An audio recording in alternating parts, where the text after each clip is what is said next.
Hey guys, it's Matt. Today I want to do a video that basically I'm going to review a trading video from YouTube um, and just take a skeptical approach. And right up front, I want to say that this is no way like like a call out video that and if I do more of these in the future, they won't necessarily be this like where I'm calling somebody out as a fake trader or anything like that. I actually have no idea what to expect from this video.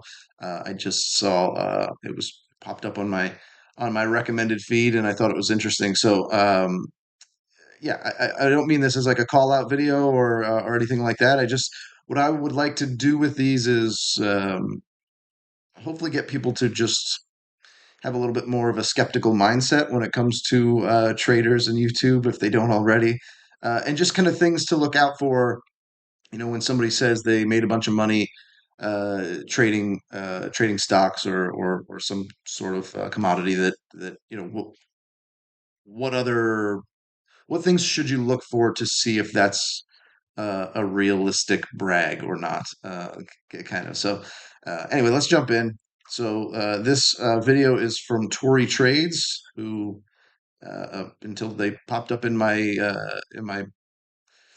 recommended feed there, I had not seen any of her videos before. But All right, guys, I have made it to 100K in trading profits, 102 to be exact. Wow, this is kind of wild.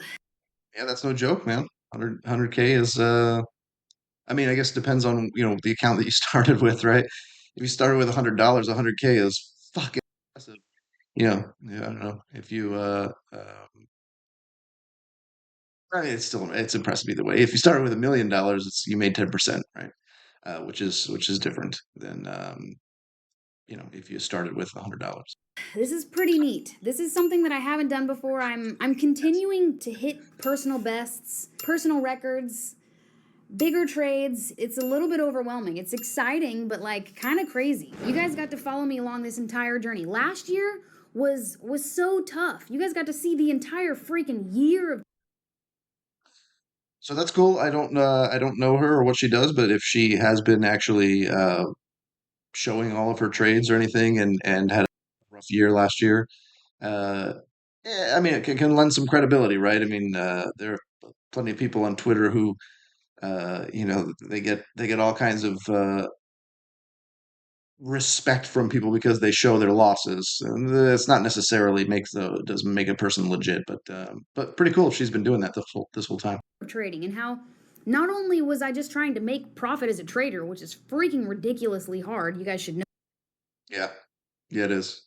Good call, Tori. know that. But I also was trying to make a transition from being a day trader to a swing trader. You could see every single month, every single trade, you could see the struggles. You could see from January, you saw that I placed 12 trades. That's not Yeah. Uh, Transitioning from from day trading to swing trading can be a little depends on the personality. Probably it can be a little a transition, right? There's just some huge differences there, but if your personality is such that swing trading might actually be more beneficial for you, then it can be a really easy transition because if you're not somebody who like is pretty high strung and constantly in and out, and patience is one of your strong suits. Sometimes swing trading can actually feel like way more comfortable because it's not so much pressure and you're not so like under the gun. not a swing trader. No, that was a day trader right there. So essentially, you guys got to see the struggles that I went through just trying to be profitable. And then not only that, trying to go from day trading to swing trading. Well, this year, I feel like I got it down. Is that kind of, do I have a big head? Does it look too big? Because I feel like I got a big head right now. Like, Nice, good for you. I feel like I just mastered the 4 hour time frame. It's easy. It's kind of easy. To be honest, I almost have a 100% win rate with the exception of one loss, which I'm going to be totally honest with you guys, believe me or not, was an accidental trade. Okay, 100% win rate is difficult to believe unless it's a really small sample size. And at that point, what are we talking about? 100,000 or not? Trade. Let's I got into a platinum position 2 days before a contract was going to expire. I had to close it and then reopen. But still, I had almost 100% win rate this year. I've got only 6 trades. Let's see. Do I have only 6 trades? 1, 2, 3, 4, 5, 6. But not many traders can say So yeah, that's a super small sample size. So you can almost any trader you could probably go out and pick trades and they would have 5 out of 6 wins at some point. You could find that in their trading history, unless they're just absolutely fucking terrible. But you go on streaks, right? I mean, even in Vegas, you can, where the odds are definitely against you, you can go on winning streaks, right? So, and it's a really small sample. Again, it's like 6 trades, so that's not a lot. Now she says this year, so I don't know if this is just so far in 2024. Um, yeah, I don't know, but we'll let her keep going. So, the, I guess the one thing one thing I'd really like to hear, and she might get to this, is well, what was your risk per trade? Because I don't know, to make 100,000 over 6 trades is it's pretty impressive. Like you're swinging a big line there, as Livermore would say, right? Or would have said. But if your risk is 20,000 per trade, well, then that's not really that impressive because you risked over 6 trades, you risked 120,000 to make 100,000. Mm, it doesn't add up, right? Um, so really, we need to know, like, all right, well, what was your risk on each trade to know whether 100,000 over 6 trades is really that impressive or not, right? Does that make sense? So again, 100,000 sounds impressive. Like, wow, I made $100,000 this year. Yeah, it is. Except, if your if your risk reward profile is way out of whack, you can give that 100,000 back over your next 3 trades or whatever, and then it's not that impressive, right? So I like, Especially ones that are trying to get into that 4 hour time frame or trying to make that transition from day trader to swing trader, which go figure, I'm actually going to go back to the 5 minute. Just I'm experimenting with it. Stay tuned. That'll okay, so if you have almost 100% win rate and you made $100,000, why would you why would you're doing it all? I That's confusing to me. be a fun thing to go through. But right now, we're just going through my swing trading stats. And we're 6 trades in. We're at $102,800. This is really exciting. I feel like, man, it's very like rewarding to put in so much work for an entire year to just master that time frame and then to come at it this year and have it mastered. Yes, definitely. That is a journey that every trader is going to have to go through. You're going to have to put in a ton of time and work to get good at this. No matter what time frame you're on, it's going to take a long time. And a year actually is a pretty quick, quick learning curve. It's going to take most people multiple years to do that.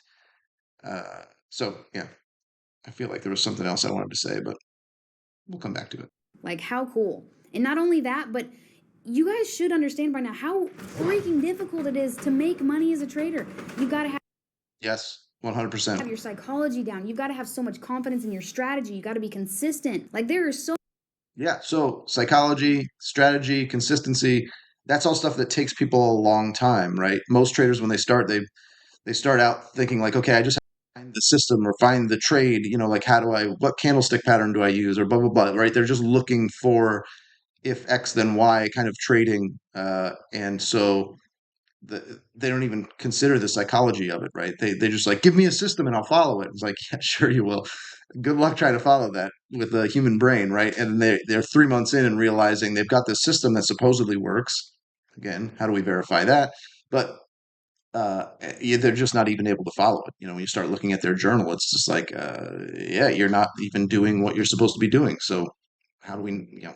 Anyway, many things that play a role in a profitable trader, and I embody that. It's really exciting. And another cool thing is that I'm actually doing this. There's some people on the internet, there's some influencers, there's some educators, there's some gurus that don't actually make money trading. Now, I'm not throwing any shade on anyone. I have everything to back it up. I've got broker statements, I've got live logins, I've got, yes, you can see my TradeZella. I understand that these can be modified, they can be changed or manipulated, but my broker statements can't. My live broker logins can't. Like, this is all real. So this yeah, almost everything can be faked at this point. I mean, we have deep fakes now, right? So like, if you're good enough with tech, you can fake just anything. Although there are some things, if she's logging into her broker statements live, it's probably a little more realistic. Although then sometimes you have to go, all right, but you're probably blocking out your account number, I would hope, right? And then at that point, it's like, is this a real account? Is it a paper trading account? Can you tell that when things like your account numbers are blocked out? Uh, there's always going to be questions, and this isn't like a again, I'm not necessarily critiquing her. It's just that yeah, that no matter what you do basically on YouTube, at some point somebody has to just kind of take it on faith that you're a legit trader. You can do some things, but most of those things can, I shouldn't say they can be faked. They can, but like at least someone could say, hey, that's maybe not legit, and they'd have a decent point, right? It gives me like this peace of mind to show you guys my journey, to walk you guys through all my trades, to be an educator, to be an influencer. I have the credibility. I have this confidence. Like it's there. She is her. I am her. Let's kind of walk through each one of these trades. This is just when you talk in front of a camera long enough, you're going to say something that's a little silly, but like she just told you that she's credible, and so that makes her credible. Like that's kind of funny. I don't think she actually meant to do that, but My average hold time has been about a week for each trade. The most recent trade I was in, this 24,000 trade, was only 3 days. And I'm going to tell you exactly why it was only 3 days. One, I closed early. Two, I wanted to get to 100K so that I could make this video and tell you guys I'm at 100K. Yay. There's a video previously. and so two things. One, if I was in a trade and I wanted to tell people that I made 100K, I wouldn't close it out early if it was still working for me because by the end of the actual trade, you could be to 100K, which was better than 100K objectively. Um, Also, it makes me think like you can look at it either way. You could say, "Wow, she just must make so much freaking money that she doesn't care and she can just close out a trade for the sake of doing it for YouTube." Or you could look at it and say, "Okay, so you're trading specifically for your YouTube channel, which means maybe you're not making that much trading." Yeah, I don't know. It's kind of weird though. Again, I would never do that. I would never close out a winning trade. Talking about how I closed the trade early simply because I wanted to make this video. And here we are making the video. Love this for me. Cut. Okay, but we did make it to 100K. We're 6 trades in. First trade of the year was on January 29th. It took me 29 days to just place my first trade of the year. I was having PT. Pretty cool, actually. That's something that people will watch in a video and go, okay, so you had to like sit for almost a month before you even placed a trade. But it's hard to actually internalize that and know how incredibly uncomfortable that is when what you're trying to do is make money, right? You want to make money. You don't want to make it 5 years from now. You want to make it today. And you just have to sit on your hands and wait for a trade to come out, right? Like we've had to recently in the market. Right, as I'm making this, it's late May, 2024, and so through April and most of May, a good chunk of May, or maybe the beginning. Yeah, there just weren't like for my setup, there wasn't a whole lot going on, so I just kind of had to sit there and watch the market and or even not just walk away from your computer and realize, all right, today is not the day, so I'm just gonna go do something else with my time. But that's a really important aspect of swing trading is having the patience to know when the market's not in your favor, it's not your kind of environment, and just get the hell out. PTSD from my last January, which was rough. I was just nervous, reserved, cautious. I wanted to pick the perfect setup. I was so nervous that like, what if I come into this year and it's not profitable and I'm taking everyone along this journey and they watch me fail? Like there was a lot of stuff going into January. But then finally That's interesting, actually, just to think about how trading psychology is really difficult. And then on top of that, she's doing it formatively, right? So she's trading for YouTube and knowing that people are going to be following her. And I don't know if she has like does she have like a inner circle thing where she shares her trades or whatever? I don't know. But yeah, that's a whole another level of psychology behind whether or not you're fucking it up or not, right? Yeah, that's tough. finally on the 29th I said, "All right, we're doing it. We're placing a trade." I got into a platinum position. I made 10,000 bucks. Clipped out early because there was already so much psychology. Every single one of these trades I clipped out early. We're going to walk through this. We're going to talk through it. But Interesting that she just mentioned that she took profits early on pretty much all of the trades. Uh, which again, then I go back to like, okay, you made 100,000 on six trades and you took your profits earlier than you were supposed to. So either your system has like a 100 to 1 risk to reward ratio, or your risk to reward is really not that great. And again, had it not been six successful trades in a row, you would have been porked. First trade of the year, we wanted to just make some profit, collect that profit. Okay, 10,000 bucks in the bag, we're good to go. Moving on to the next month. I didn't place my next trade until February 20th. Yet almost another month goes by that I didn't place a trade. But this Seriously, if you're going to be a swing trader, sit and think about how incredibly boring that's going to be and how much patience you're going to have and how many things are going to pop up on your that look pretty close to being good setups. And you have to have the discipline to go, pretty close is not good enough. I need a good setup. one, we made $29,000. That was my record trade point blank period to date. Was February 20th, 29,000. I wanted to hold for a little bit longer to hit that 30K mark just to be like, it sounds like a So this is where, again, we're throwing out numbers here, right? You made 100,000 so far this year. You made a $29,000 trade. To me, those numbers don't mean anything if the risk isn't included in that. This is why talking in R multiples is just so much better. But if you put it in R like, I made plus 5R on this trade, YouTube doesn't give a shit, right? They want to see dollar signs. Um, which you can do that. You can put it in your thumbnail and your title that you made $100,000, but then just somewhere else start talking about the risk reward ratio or the R multiples. Just makes more sense. It tells everybody it's much more transparent. fun number. It's even 30. But that $29,000, I wanted it to be that round number. We're going to call it round because a zero is round. I know that. Anyways, I got 29. I'm happy with it. I was good. I was happy, but I still clipped out early. I just simply I was up a record amount. I wanted to take that trade. I wanted to take that profit, but you guys can see the psychology involved here. I closed out of yet another trade early. It's actually a good point. I mean, closing out of trades early is a killer for some people's systems, depending on what your system is. If you're taking profits too early, you're really screwing the risk reward ratio because you're not letting your winners go to their full potential. And so you're not able to outrun your losses. Um, yeah, that's a good point. I also was experimenting. The eclipse was coming up, and I wanted to make a really funny YouTube video about trading with a moon phase indicator and letting the moon tell me when to get into a trade. So I was really excited. It was a full moon, and it was telling me to buy. I was like, yes, let's do it. Here we go. 20 contracts. We're long, platinum, full moon, eclipse, all of it, content. And then Yeah, so one more example of how trading for YouTube is going to affect your psychology, um, really specifically in this case. It's funny though. My dog's dreaming.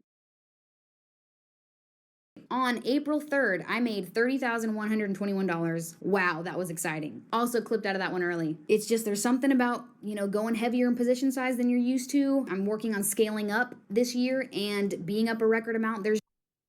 So I'm interested. I'm sure all this is available on her channel, but I'm just, earlier she said that 2023 was a really rough year and she's working on scaling up this year. So then I'm thinking, like, well, if it was a rough year, why are you scaling up?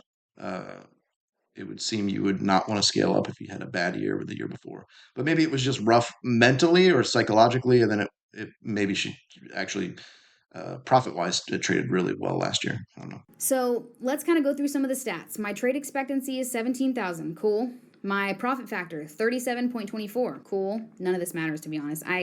I don't put any of this into context when I'm placing my trades. I know a lot of you guys do, and I love that for you. I love how analytical you guys are. When I learned how to trade, my uncle taught me nothing about RR, taught me nothing about win percentage, about profit factors. He told me when to get in and when to get out. That's what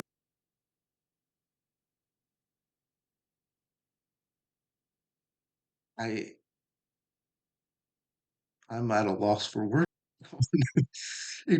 So you learn nothing about risk reward ratio. I don't understand how that's how that's sustainable. I just like if you don't know what your risk reward is, how do you know that you have a profitable system over time? I'd have to watch more of her videos because I don't think I don't know. I don't know I literally can't think of words to say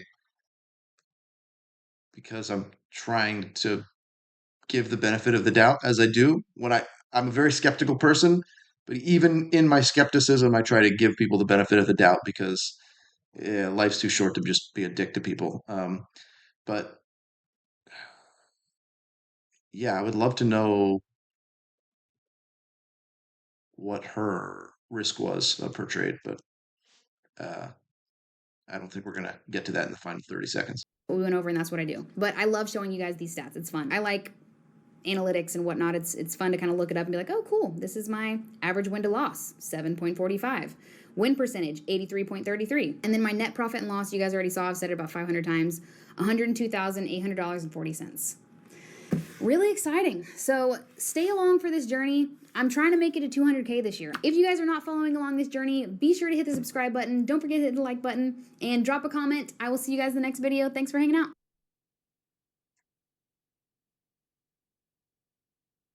Okay. Well, yeah, that's interesting. Just some final thoughts. Again, probably reiterating some things. I I really want to again giving the benefit of the doubt. Like, uh, sure, let's say she made those trades. They're legitimate trades, and she made $100,000, a little over, in six trades. Five really, because the one was a scratch trade, right? Sort of, but we'll say six trades. Still, without knowing what you could have lost on those six trades, had they not been winners, you don't know whether that's a good system or not, or whether that's impressive, or whether that's just gunslinging and you got lucky for six trades. I mean, it sounds like she has a really good system, or I shouldn't say system, a system of entries and exits, maybe, or the trade that she's looking for. At least it did this year, right? And again, that's you can look at it as like, well, what environment were we in this year compared to last year? Maybe that's why it worked better. But um, yeah, I don't know. Jury's out on this one. Hopefully, that gives you an idea of what to look for, though, when you're evaluating someone's trading strategy or these YouTube videos. So, just think about things in risk reward, not in dollar amounts, because it doesn't make any sense. And just be as skeptical as you can while giving the benefit of the doubt to the person that they're just legitimately a good person trying to entertain or educate those on YouTube. So until next time, guys, Scoots out.